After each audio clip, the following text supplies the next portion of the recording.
Sirocco in Italian is the breath of the desert, a warm and heavy wind born in the heart of North Africa, sweeping across the Mediterranean from the southeast. Every warplane that ever fell over Europe's battlefields once danced upon these currents. At the dawn of the Second World War, during the conflict in Libya, one such aircraft, the Caproni 309, was nicknamed with the name of this relentless wind, which in Arabic is pronounced Ghibli. This is the name Hayao Miyazaki and Isao Takahata chose for their animation studio in 1985. Porco Rosso 1992 is one of the more underrated films of Studio Ghibli. And I get it, haha, funny flying pig movie. The film is often labeled as being for kids, or too ambiguous, but I think these two elements are storytelling features, not unintended flaws. To explain what I mean, let's take a look at the plot. The film unfolds around the coast of Italy after the First World War around 1930. On the surface, the film tells the story about an ex-war pilot that makes a living now as a mercenary. But in reality, it is the story of a man that lost his identity, a man transformed into a pig due to a curse of the past.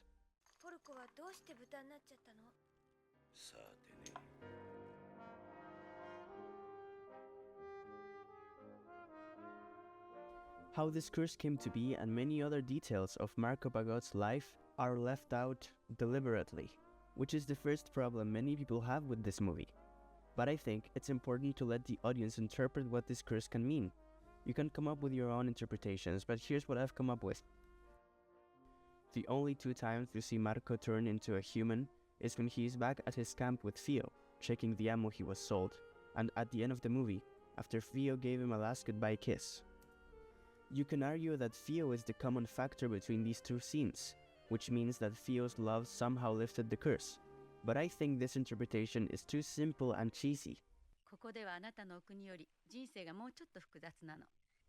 In my opinion, Marco's curse is self-inflicted. For some reason, he can't or doesn't want to show his true self. He distances himself from those he loves, and this emotional distance manifests physically as the curse. But why would Marco want to hide his true self? Let's think about the conditions that provoke the lifting of the curse.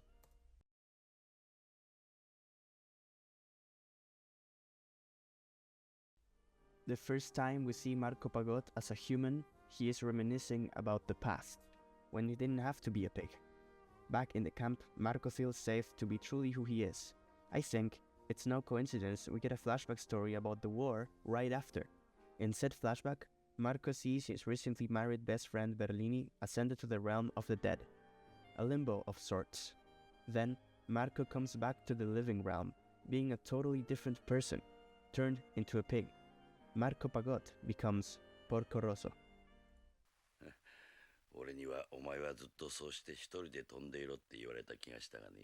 This flashback shows how war changed Marco and scarred him for life.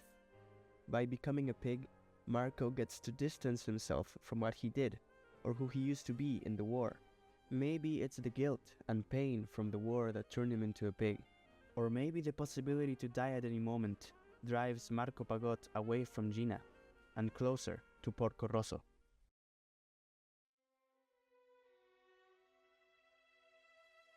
To understand the second instance in which the curse is lifted, we need to know a little about Marco's relationship with Gina. Gina is the owner of the Hotel Adriano, and she already lost 3 pilot husbands. It is shown through the film that Gina is in fact in love with Marco. She waits for him patiently in her secret garden, hoping that he comes to visit during the daytime, so that she can confess her love to him. Gina has repressed feelings for Marco ever since they were teenagers, back when he was still human. She looks for that love, which resides in the heights, the love both feel and long. This love is not resolved until the end of the movie, where once again it is left up to us to decide if they end up together or not. Although, a little side note, while reviewing the end of the movie, I noticed this little red plane pulling up to the hotel. I like to think that's actually Marco coming to meet up with Gina. It's important to have Marco's relationship with Gina in mind so that we can properly analyze the ending. In the middle of the fistfight between Marco and Curtis, we come to learn that Marco also has repressed feelings for Gina.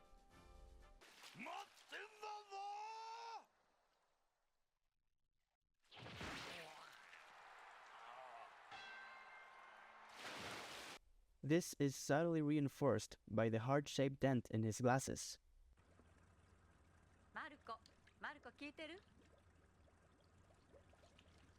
Notice how the heart shape first appears when Gina is calling for him, and stays for the remainder of the scene.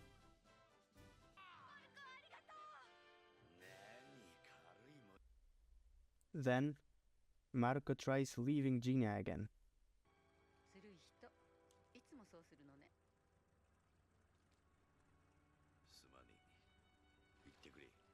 And it's only then when Theo kisses Marco. After some time, when Curtis sees Marco's face, he is surprised. The following dialogue nods to the possible permanent lift of Marcus's curse. I think Theo's kiss awakes a long-lost feeling inside Marco. It allows him to remember a past relationship with Gina.